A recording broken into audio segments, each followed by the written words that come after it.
Hi, what's up you guys? Welcome back to M&J Views. So I wanted to have Stella here with me, but what can I do?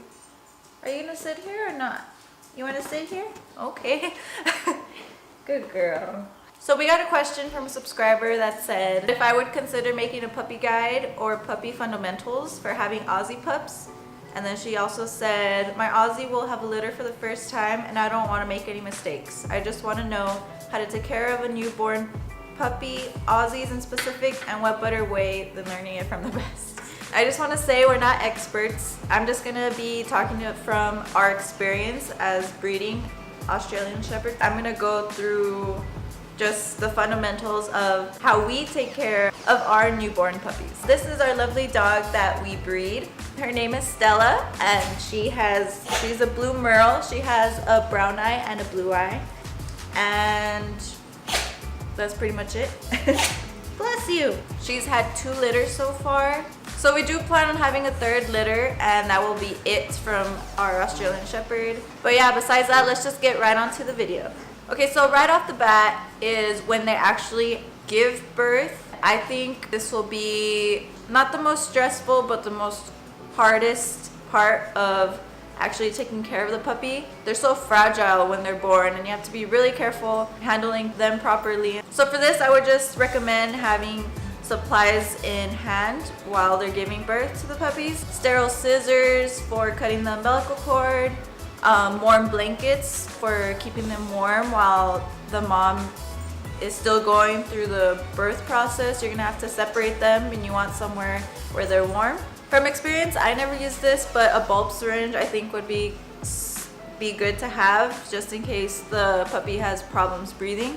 You're gonna want to have a bottle and milk in handy just in case the puppy doesn't want to feed, or it's too small and it's too weak or something. You're gonna have to feed them by yourself. Probably the first thing that I should have mentioned, to have a proper whelping box made for your female. So that's gonna include, the most important thing I think from the whelping box is to have like this little railing part where if the mother was to sit on the side of the whelping box, she can't crush her babies. And I think that's the most important, because I feel like it would happen because there's too many of them, and one can just slip right under there and it could suffocate to death. So you have to be careful with that. Besides that, I think that's all you need for that process. The next thing I want to talk about is when they actually start walking. So when they actually start walking, you're going to want to upgrade their whelping box into like a little play area, play pen, or just a little room like we used. And then at this point, you're also going to want to make sure that they can't get out.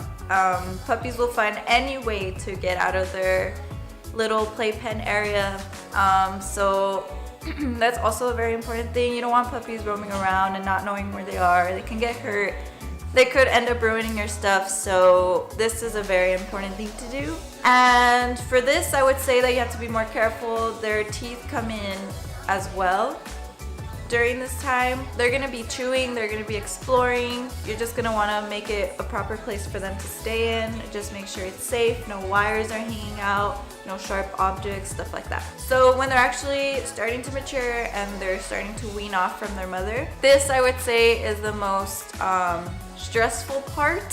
So when the puppies are walking, I think that would be the most stressful part as a breeder. This is when they become very messy, and you're gonna have to clean their cage like every 2 hours or so. The beginning stages before they walk is a little easier just because the mom is always there to feed them, is always there to clean after them, and at this point she kind of starts to not do that as much. So that goes into my next thing, where they start to wean off the mother. So at this point it's still very messy and you're still gonna have to clean a lot more actually, but this is more where you have to start taking care of the puppies in replace from the mother. This is when you start feeding them soft food, but at the same time you have to make sure the mother is still providing milk for them every like 4 to 5 hours, just so they have that extra nutrition. You're actually gonna have to take care of the mother at this point because they have claws, they have teeth. The mom's not gonna want to feed them, but they're gonna still have to feed a little bit. And then this is also the point where you want to start crate training them. This is like the beginning stages of them being potty trained, crate trained. And I mean, you don't have to do this. You can just keep on picking up after them and let the owners teach them how to potty train or crate train. But I feel like it'll be more easier on you because I mean there's not going to be any mess, and you have to take care of them for a whole like month that they make all these messes and stuff. In my experience, it's less of a hassle if you learn how to crate train them. I usually just put a puppy pad in their crate. I mean, at this point they start learning the reward system when they start walking and stuff. So when they actually go in their crate, I kind of like just reward them. I say good job, and then kind of like hype them up to see that they did a good job, that they did something good, and they just start learning. And then in addition, by nature, they don't want to go where they play, only if it's the only spot provided where they could go, if that makes sense. So if you introduce a crate system, they'll by nature want to go in there to do their business. I don't know how else to explain it. They just don't want to go where they want to play. So if you provide somewhere else for them to go, they'll go in that spot.